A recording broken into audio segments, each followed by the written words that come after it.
Michele is a very truly international artist. Cleveland, Ohio versus other stations, Vermont, California, New York, Glasgow School of Art, the Highlands of Scotland, Dumfriesshire and Galloway, and now with her studio in Edinburgh.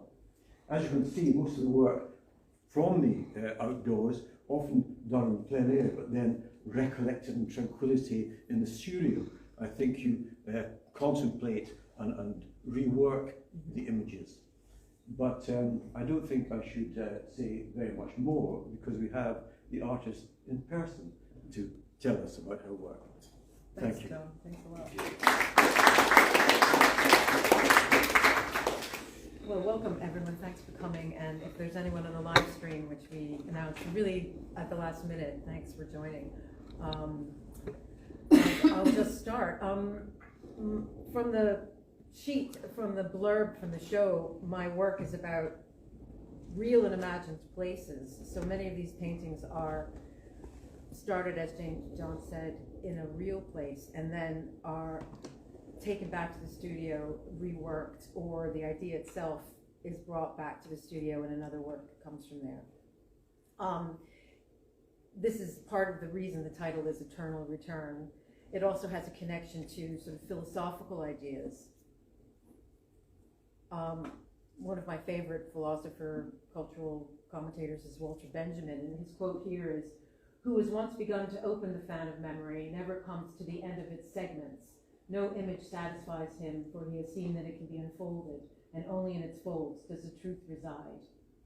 And I really love this quote because he's talking about the longing you have of nostalgia and how images bring that forward and are incredibly poignant, but how they're somehow unsatisfying. You have this endless desire for these past moments.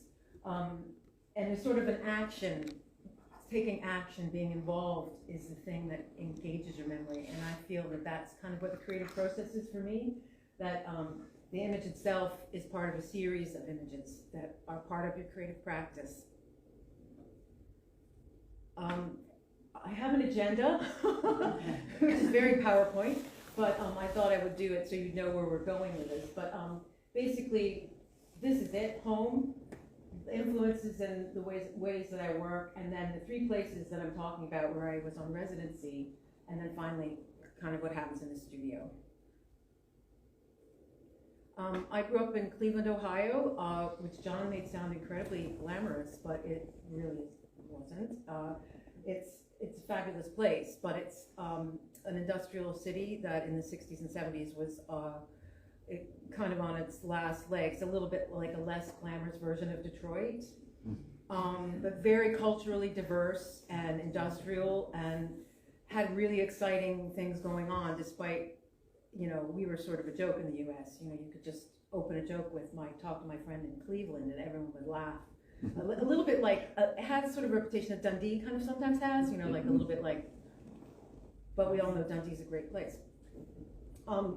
Cleveland, the Terminal Tower, which is like the main monument, and this is where it's located in Ohio, northeastern, right opposite kind of Canada, so it's very cold in the winter. The Metropolitan Museum of Art is a world-class museum. There was a lot of industrial development. John D. Rockefeller and these big industrialists, there was steel, all kinds of industry, and they endowed museums and a world-class symphony as well, the Cleveland Symphony. With that came a lot of pollution. So in 1968, the Cuyahoga River actually caught on fire, and it was like the 50th time or so. I mean, it caught on fire a lot. So it had a kind of, it's a bit of an underdog place, but it had a lot of amazing things going on. And these are some people from Cleveland. So Margaret Hamilton, Jim Jarmusch, who's a really well-known underground independent filmmaker, Bobby Womack is a sort of genius soul singer, Paul Newman, and Arvi Kitai, who's also was born and brought up in Cleveland. In 1978, I graduated from high school and left Ohio for university and went to university in Vermont and Pennsylvania, moving to California for just a year or so, and then coming back to New York City, which is like where I really felt I belonged. I lived there until 1990 and then left Brooklyn for Glen Isla. My husband's parents were there, and we made a big jump from Williamsburg, Brooklyn to Perthshire in 1990. So it was, and if anyone here remembers what it was like in 1990, there was no internet, you wrote letters, you were on the phone once a year at Christmas, and that was it. So it was really like, I brought my typewriter with me so I could type people letters. It's kind of, seems like eons ago. So that's the cottage where we stayed. This one here was a holiday cottage with no heat. I remember that part. So I'm just going to say a little bit about the kind of work that interests me, that influenced me in my painting. Studying in Vermont and Philadelphia and living in California and New York in the 80s, I was influenced mainly by painters in the 19th and 20th century in Europe and America. By the time the 90s came around, there was a lot of painting going on in the 80s, but then painting was really on the wane, which is really a bit disheartening, I think, to a lot of painters. But over my career and since then, I've been drawn to artists that bucked the trend, that carried on doing the work they want to do, including painting, against the dominant, seeming like immovable ideas that were popular at the time. So this is a little bit about their work and their journeys that I find inspiring. Richard Diebenkorn is just a wonderful artist, and he worked in California, whoops, and oh, I'm sorry, I'll go back. I love technology. And he was famously an abstract painter, and he taught in California, and you could see the light there in his work. And he kind of, to everyone's surprise, decided to start painting landscape. And I think he felt like an observational trope in his abstract work was somehow going to be condemned, which I think it probably was in some cases. But he carried on, and he then went back to abstract work. So he went back and forth between the two, which I found really inspiring. And the next slide is some words that he wrote. Have confidence in this landscape thing, even though it seems to have gone to hell today or yesterday. And then these bits of advice. Attempt what is not certain. Certainty may or may not come later. It may be then a valuable delusion. The pretty initial position, which falls short of completeness, is not to be valued, except as a stimulus for further moves. Do search, but in order to find other than what is searched for. Nell Blaine was a painter in New York. She studied with Hans Hofmann, and I was an intern with her really for about 3 or 4 months when I was very young, when I was about 19, in New York.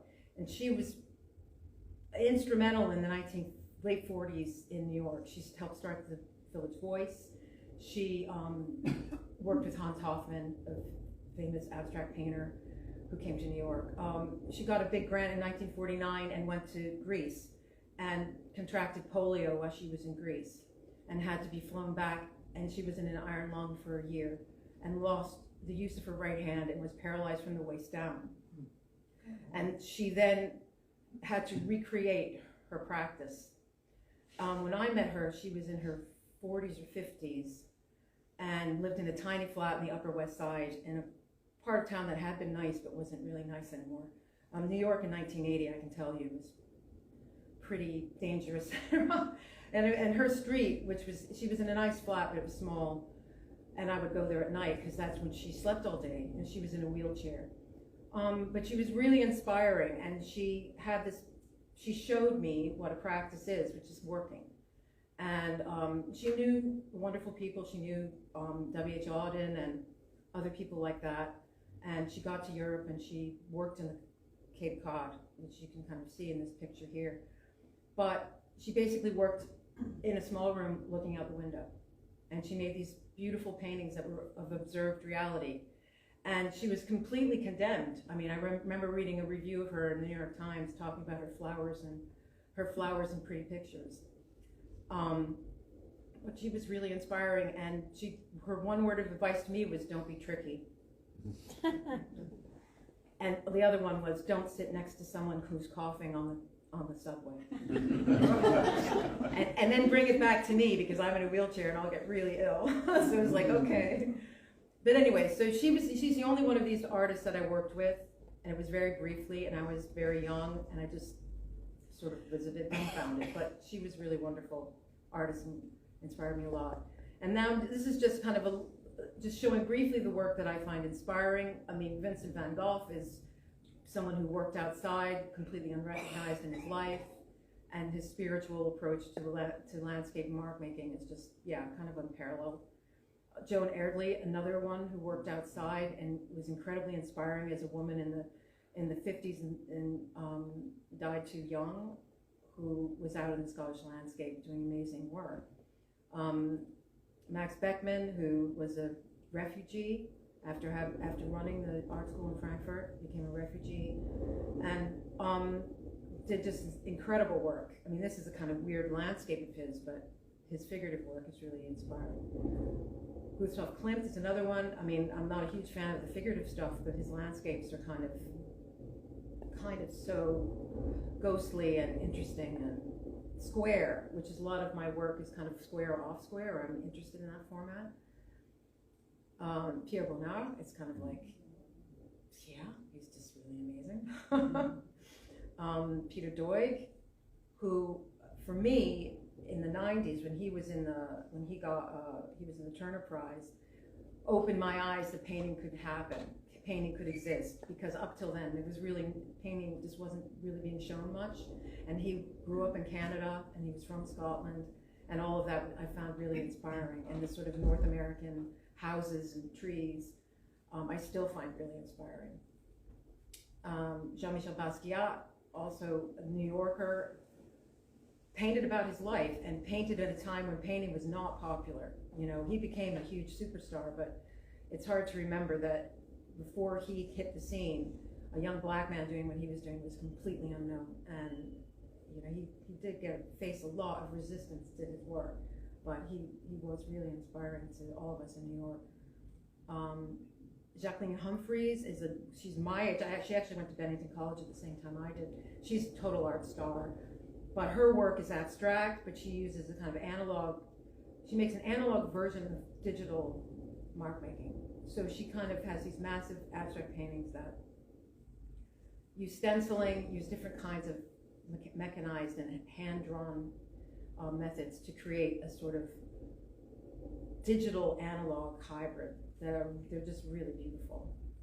And then finally, Karen Malma Andersson, who's a Swedish painter who I really love, brings together landscape and figures in this mysterious way that's very modern, and she's brave about the figures. And I think she was quoted as saying, I like to do figurative work because it's hard, and it's hard to make it fit with people, because there is this feeling that I think in the contemporary art world that figurative work is maybe a little old school or old hat, which I don't really agree with.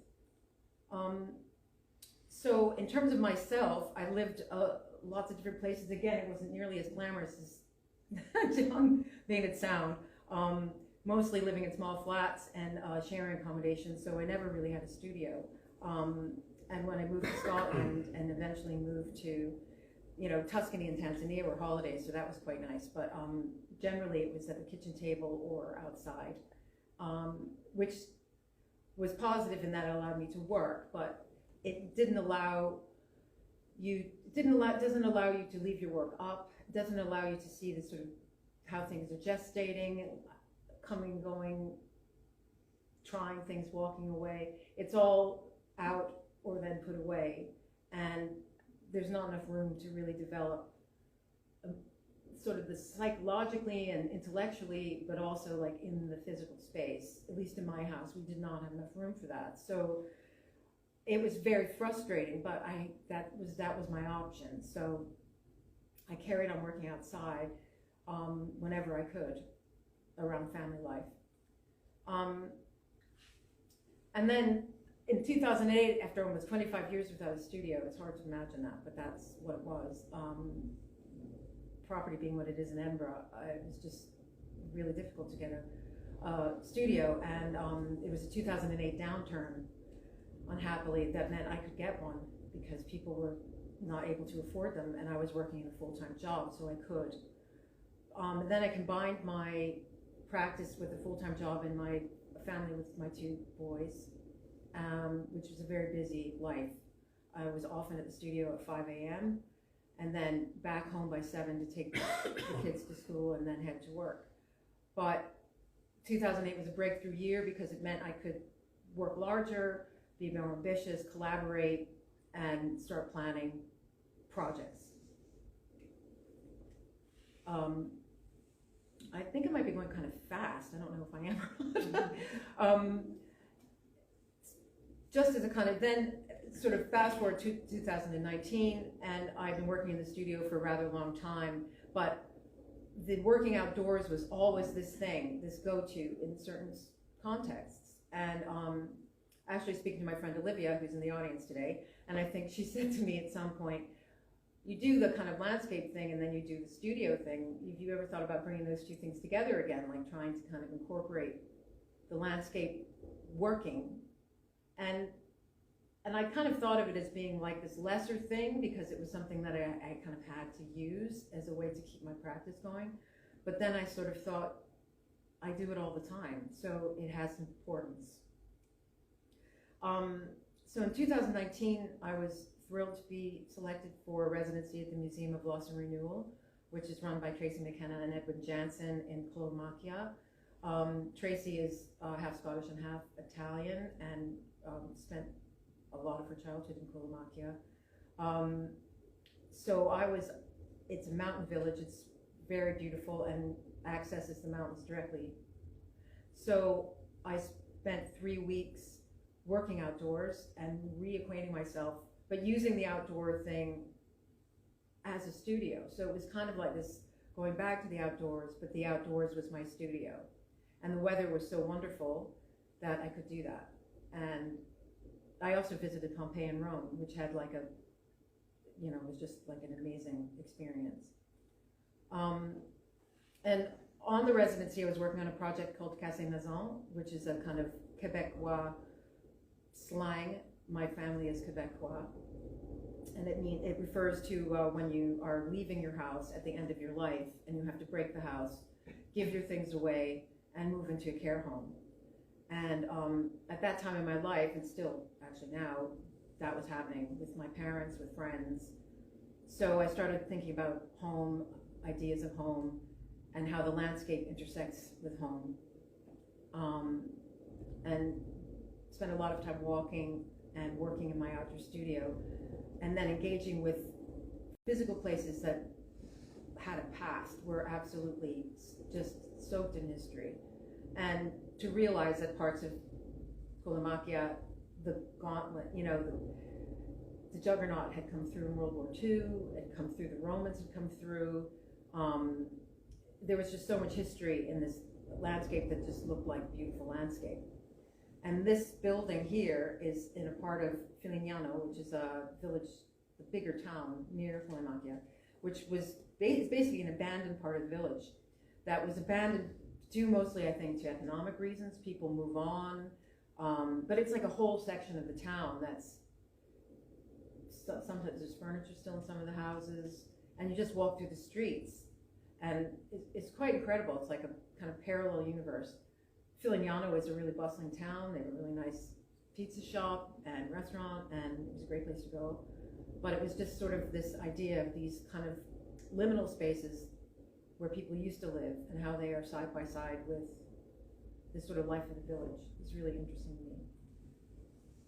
And these are just pictures of Colomakia, Pericoco, which is the town, part of the town, which is that image there.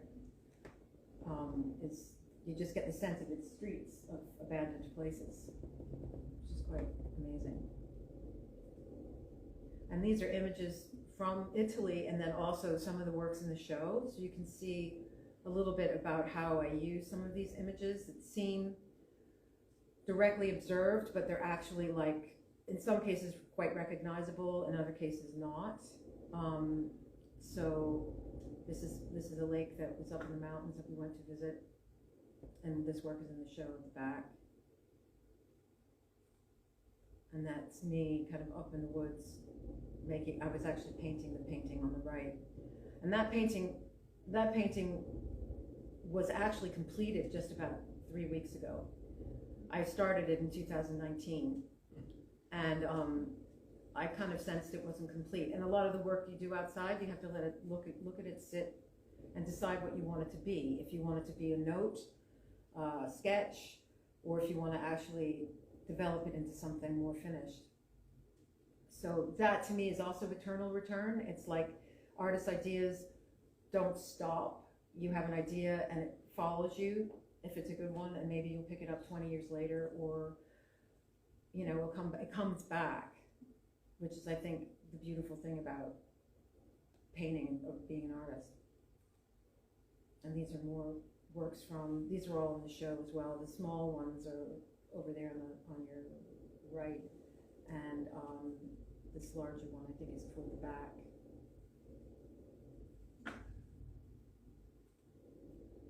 And again, these are small ones that were started in 2019 and just finished recently.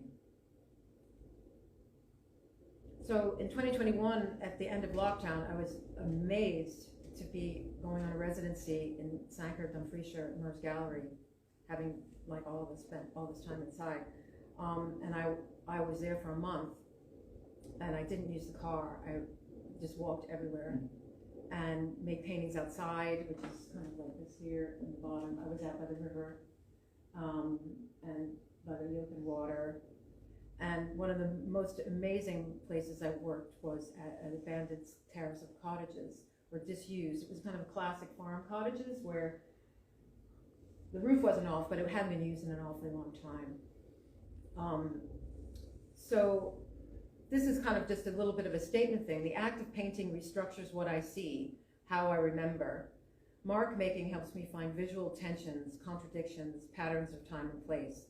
Working at these cottages with painting and video, I started to see my painting, my role as an artist, in a different way. I was part of this place, part of the landscape itself. So I started to use materials in the house and also the house itself as a medium. And this video will show you what I was working on. I did some work in the house making collage and painting, but then I actually also worked on the glass of the window. So I'll just start this video and you can see.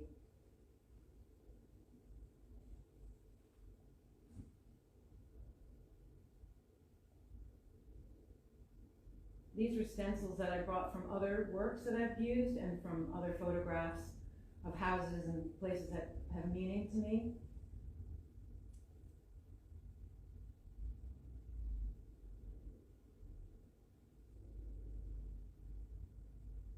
And I find that with everywhere you work, you have to have respect for the place. So it was never my intention to leave these paintings, even though it was a disused cottage, to leave these things on the window, because it would encourage people maybe to consider it fair game. So part of the project was to remove everything.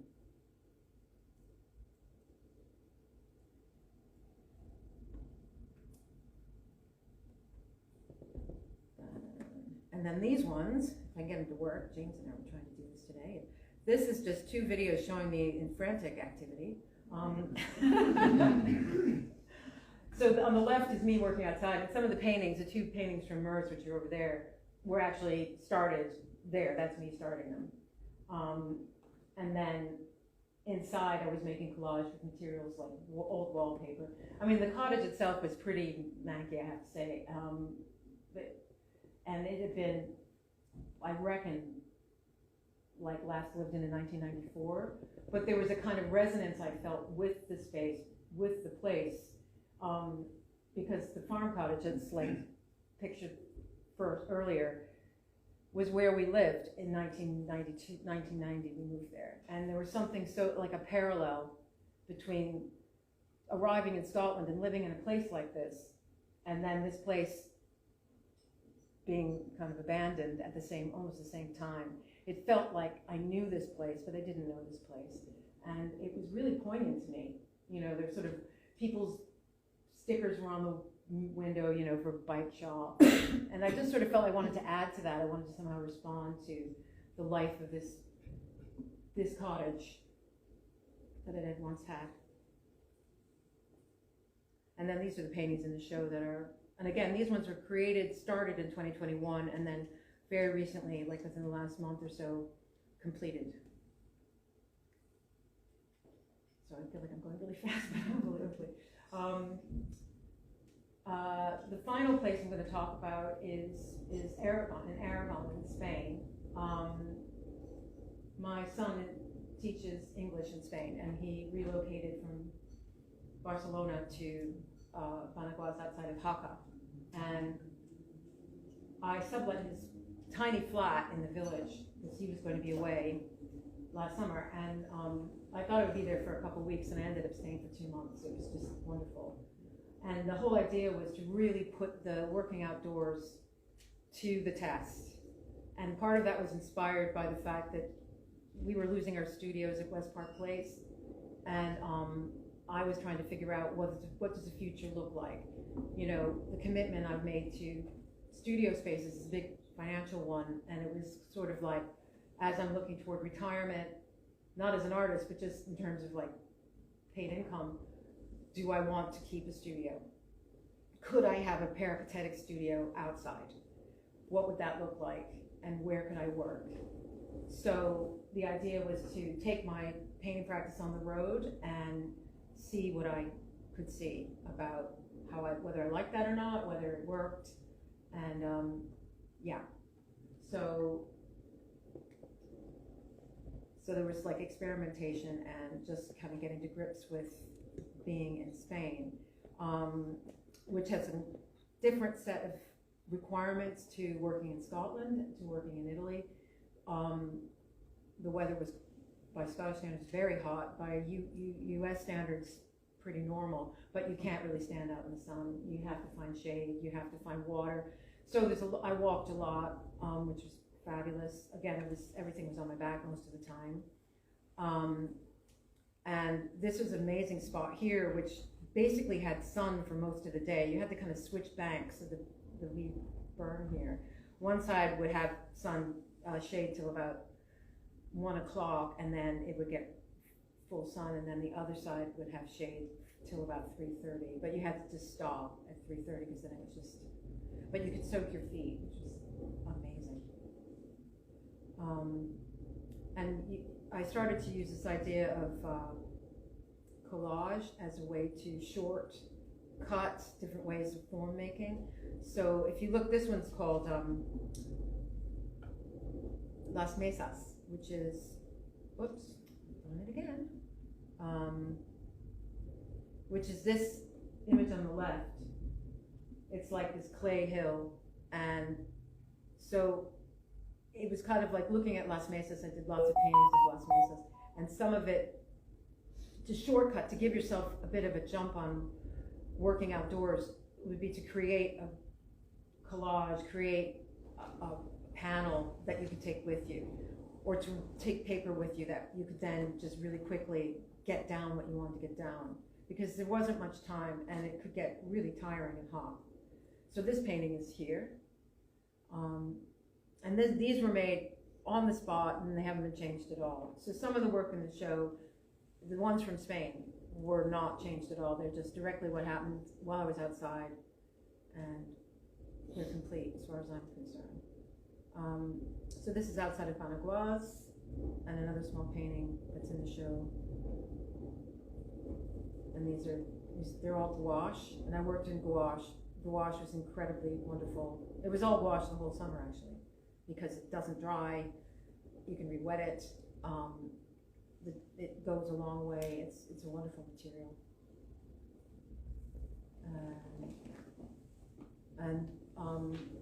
One of the most interesting places I worked was Burgosa, which is a hilltop village that the church dated from 900, so it was ancient, but it had been forcibly depopulated by the Franco government in 1966. And my son told me that the rumor, or perhaps fact, was that they grenaded some of the buildings so people could not go back. and this was to make way for a tree plantation to keep silt from running off the hill it was on, because they were building a dam.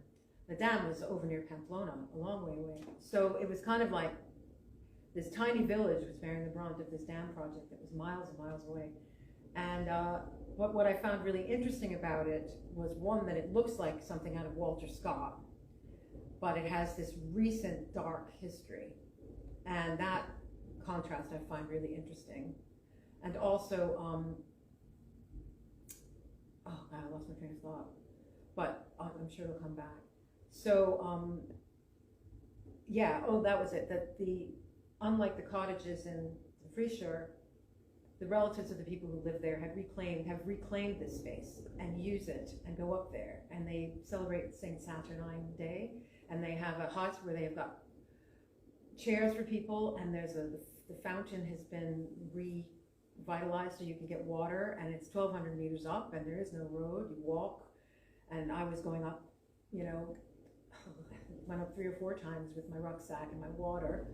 So having the fountain up there was really great. But it was interesting how the collective memory about this place had changed. They still remembered the dark past and it's alive, but they also were changing it and using the place and keeping it in the current time, which I found really inspiring.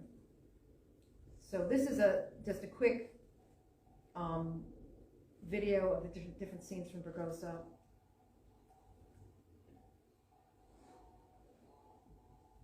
There's music, which is what you're hearing.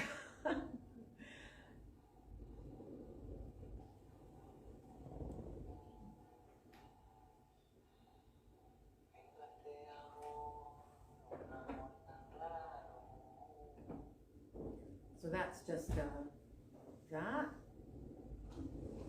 And again, the collage idea was it's kind of from a Matisse inspired idea of, instead of using found paper, actually painting paint on paper. So having colored paper and cutting the paper and responding directly to the landscape that way.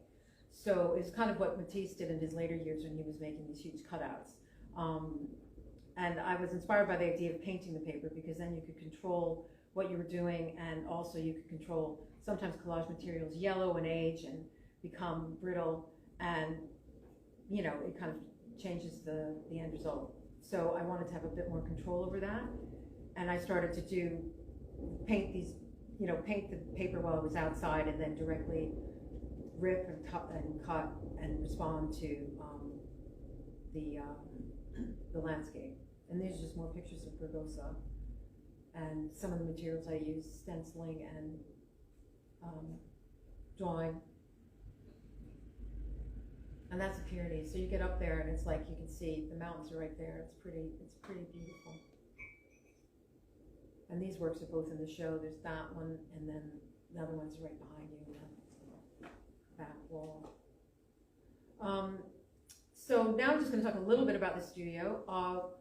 And once you're home from trips like these, it takes time to process what you've learned, and you kind of want to get back into the studio where things are a little bit more under control, and you know, you're not having to walk everywhere. But there's a resonance and there's an interesting thing that happened, and you want to capture that, and you want to incorporate it somehow. So for me, it's always about materials and subjects and where they cross over, and where you find the connections to create new work. So just quickly, I develop painting ideas using what I've learned outdoors, but also using found objects, photographs, techniques such as stenciling and collage, in more complex ways in the studio.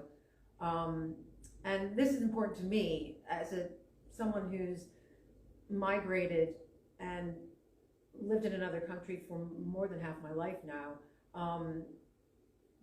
You just have this tendency toward nostalgia, you know, it's why my practice focuses so much on memory and nostalgia, because you want to disrupt it. Because as Walter Benjamin says, it's this pull, it's beautiful, rose tinted, but it's painful, and it's like it's kind of like what the people in Burgosa have done. They've moved on and they remember, but they're not stuck in this past. They're carrying on to the present. And I see a painting practice as doing just that with the idea of memory, nostalgia, cultural material, that you move it forward, even at the same time that you're exploring the aesthetic choices of memory, some of which can be quite saccharine, brightly colored. The tropes can be quite romantic, but I hope and would like to disrupt that, to kind of show, you know, there's more to it than that, that you have to keep thinking as well as remembering. And this is stenciling. And again, Jacqueline Humphreys does this on an incredible monumental scale. She makes her own stencils and laser cuts them and creates these big pixels that are like that thick with paint, and they're huge. And it's just something so kind of like the Roy Lichtenstein dots, but there's something so interesting about how it fragments what you're seeing. There's another wee video of me working in the studio with a lot of pink paint and rollers, and you know, there's like a time for this sort of big broad brush approach, and then there's a time for really going in with a lot of detail, and it's, you know, you kind of work that out as you move through. And these are just combinations of paintings and some of the images that I've drawn from, or that had an important part in the reason I painted the image. So this is a painting which is right there, right above Sana, which is in part inspired by Dollarhigh Cemetery, where my flat's really close to it, and I used to go there with my kids and play. And this is them, like a couple little sprites. I mean, they're now like 29 and 27, but and this image always like stuck with me, and I wanted somehow to kind of talk about these landscapes that exist in cities, and in the city I adopted, because I love that part of town. It's just got a life to it that I find quite authentic and real. Again, this is Broomhouse, really recently coming back on the bus, and my new studio is out in the Gyle in a big office bank building. I've got a free studio through a charity called Outer Spaces, which is really, really wonderful initiative. And I'm just incredibly inspired. I know the southwest of Edinburgh, I live there, but I've never really been out in the Gyle and out in Broomhouse, and there's something so interesting to me, essentially Scottish, about these sort of houses. They're a little bit dreary, but these houses in this monumental landscape. And the painting over there, Eternal Return, which is what the show was for the show, is basically about that. Here's Broomhouse, sun's going down, it's spectacular, the light's amazing, and here we are in this beautiful place that no one would maybe notice, but it looks amazing on the top deck of the bus going to work. And then the picture next to it is just an old Polaroid, and there's a couple Polaroids that inspired work in this show, and that's me on the far left looking like a glum 13-year-old, and my friends at summer camp. And that image, which I found kind of like, it was at a time in my life when lots was changing. It was a painful time, but it was also like a watershed moment for me. And I sort of wanted to also capture this sort of idea of girls, and also the fact that we're taking a selfie with a Polaroid in 1973. So it's just really strange to me. It's like a weird painting of a Polaroid of a painting kind of thing. And this video here just shows a little bit of the process of adding things in, taking things out, editing, trying to come to decisions about what the work is going to be. And again, these are images that I used to create this image. Mnemosyne, which is the goddess of memory, is kind of like an altarpiece to memory in a way. She kind of has that look of like a saint, and she's just a girl on the phone. And these images are, you know, the cottage where my in-laws lived, and our kitchen before we remodeled it, which was really just the pantry out the back with a little tiny 2-burner stove. But yeah, it just kind of, it started with this sort of video that I watched, and then I looked at the still. So a lot of the images that we see all the time, I find are grist for the mill. It's my photographs, but it's also like photographs you just locate in the culture, and they trigger something. And this is my garden during lockdown, which became part of this painting here called The Black Hole of Cotoneaster. I know you're saying, James, Black Hole of Calcutta, but this is about a hole in my garden where nothing grows for 28 years. And how kind of like the beauty of trying anyway, you know, even if you have that black hole where nothing's happening. Again, ruins, the kind of caryatids of the Acropolis, which inform this painting, which is the other Polaroid, which is me on the left and my best friend on the right. And I looked at this painting without our faces. You can't see our faces.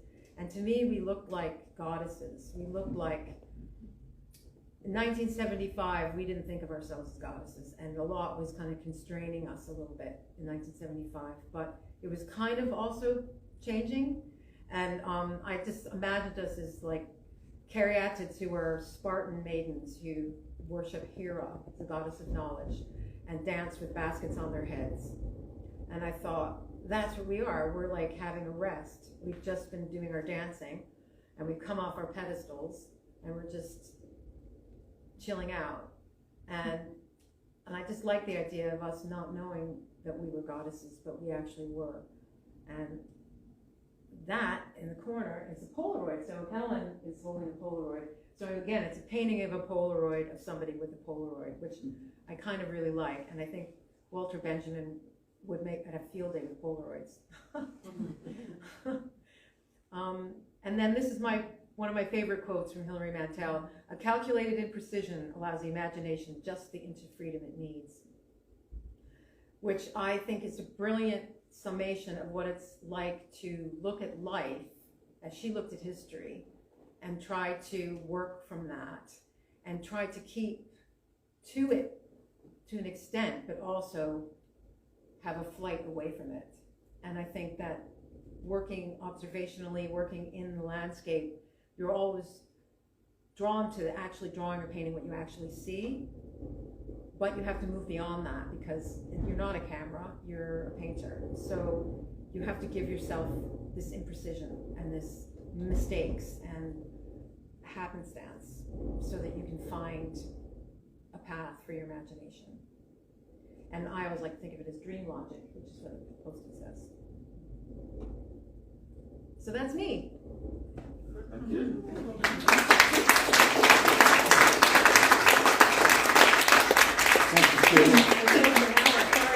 No, exciting. So I think there is time for questions. But I do want to thank you. It's so interesting to go through the sort of intellectual progress of an artist. You've taken us through from Pompeii to ruinous villages in many parts of the world. And the problem these days is that everyone tidies everything up. You can't wander through ancient villages without everything being stuccoed over and painted white. And I have spent many a day wandering through ruins, and also you've taken us from Pompeii to Dumfriesshire. Dumfriesshire, amazing. Wonderful. But I think there is time for, and you know, I resonate with lots of things. Also from the art colleges of the 60s, not that I was ever there, but my wife was, and the downgrading of painting thereafter. 70s, really. One thing I should say, the paintings are for sale, and they can be acquired through own art. So speak to the, behind the bar, and they are available. Anyhow, are there any questions that we might put to Michele? Oh. That was fascinating. Thank you very much. You've been on quite a journey. What exactly is the museum Loss and Renewal? Is it an actual museum? It's kind of it's a kind of not a building. It's a concept. I mean, and this is me paraphrasing there. concept, but it's kind of an institution, curation, ideas about how you can, I guess, exist in the world, interrogate the world. I mean, I was there with Casse Maison, which to me was about a sense of loss, really, when, you know, I moved here and my parents retired to their house, which we use as a summer house. So it was like home, and then that house gets sold, and you don't realize when you live in another how connected you are to this idea of a physical place existing back where you're from, and then it's gone. So you have to kind of adjust to these movements in life. And I think in some ways that's what the Museum of Loss and Renewal is interested in, is like how we move through life and how we interrogate the different changes that happen. And I think the renewal part is really important. Like, as I was saying, you know, the idea of Burgosa and this terrible thing that happened to them. And then, I mean, and it's still the focus of protest now, because the dam project in Pamplona is still something that people are really against, even though the dam was built decades ago. And Burgosa is a kind of a touch point for that. But at the same time, you go up there, and I met people who've been there when they were Girl Scouts, you know, they would go up there and camp. Everyone knows about this place, and it isn't whitewashed. It isn't like, partly I think because you have to walk 1,200 meters up. So you have to, you can't just drive up in a car, you know, you have to, so I think that it kind of means that not everyone, they can't cater to like everyone and their brother. But anyway, that's what I think the museum's about. But they've got a presence online, and actually they've got, they're now working out of Orkney. So they're doing residencies up in Orkney. And it's a really interesting setup, and it was fantastic thing for me, for my practice. Where in Orkney are they? Now you're asking, I don't know actually. I you know, but they're definitely online, so they just started the Orkney thing a year or so ago, a couple years ago. Yeah, I saw more hands up earlier. Yes, sorry. Hi, I was interested in your thing about painting and the fact that there's this kind of, whether it's fashionable, whether it's not fashionable. I'm currently at GSA doing the MLit. Oh, I did the MLit. Painting. Yeah, I did the MLit too. So I felt very much like a resonance with that. Yeah. Because it's still an uphill battle, I think, in some respects.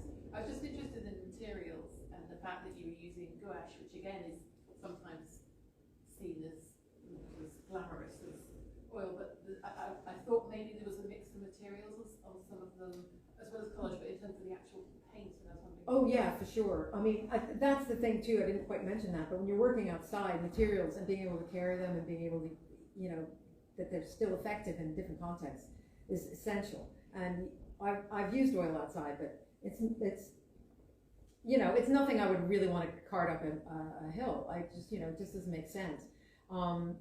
So the gouache is used, and I hadn't really used gouache for a long time. I brought it with me this summer, and I brought acrylic thinking I will use acrylic, but the gouache was hands down the best because, and I fixed it with wax so that because gouache can be reactivated like watercolor and you have to protect the surface. So otherwise you have to put it under glass.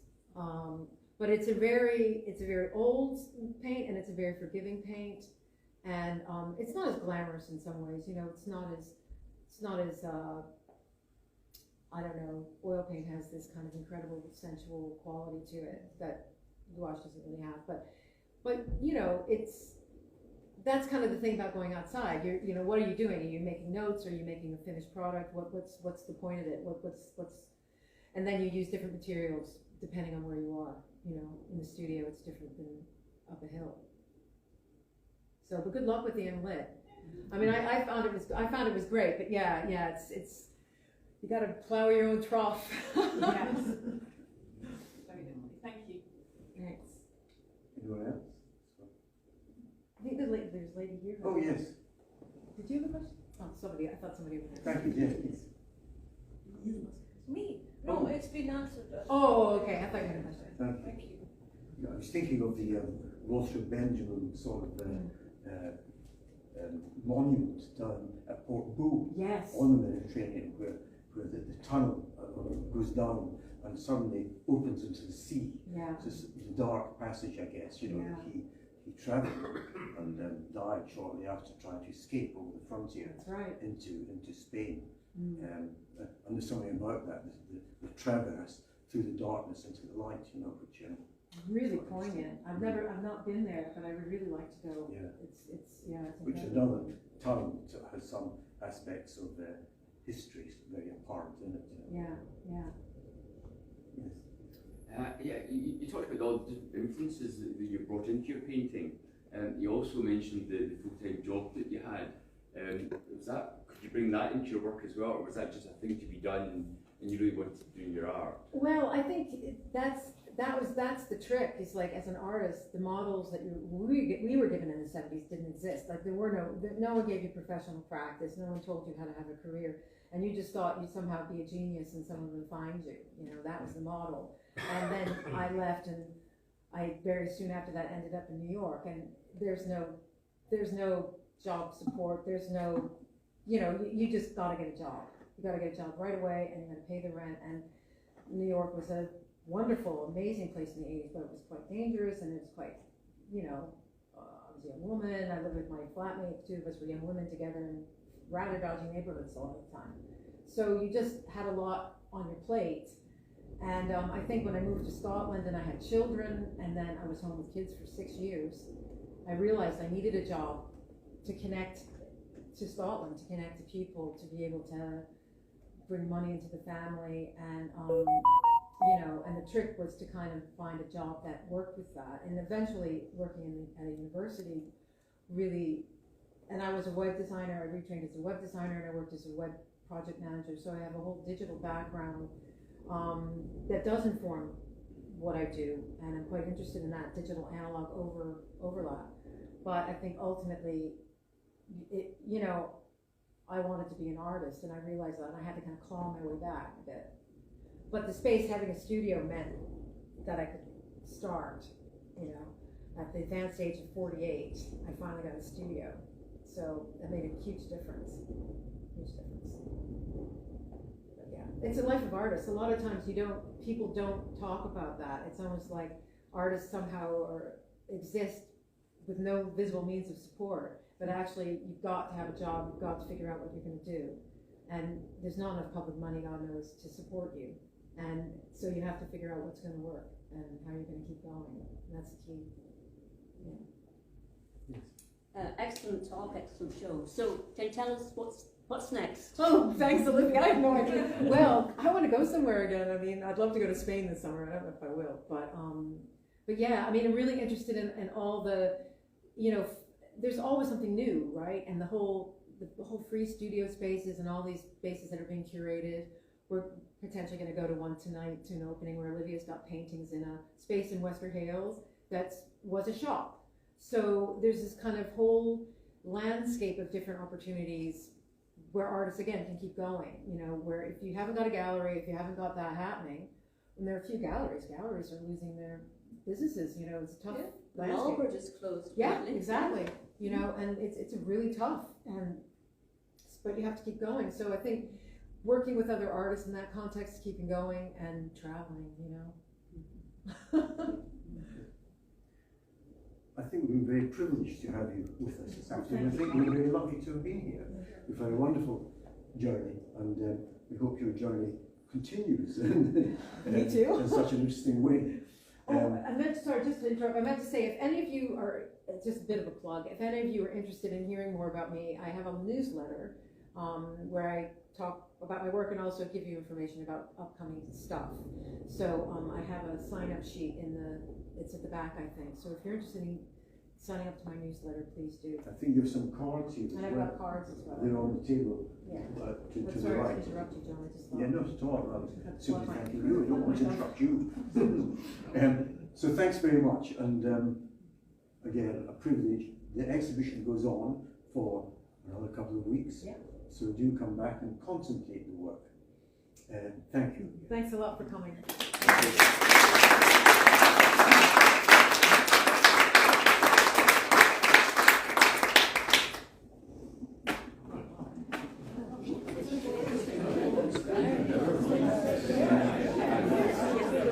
Show you.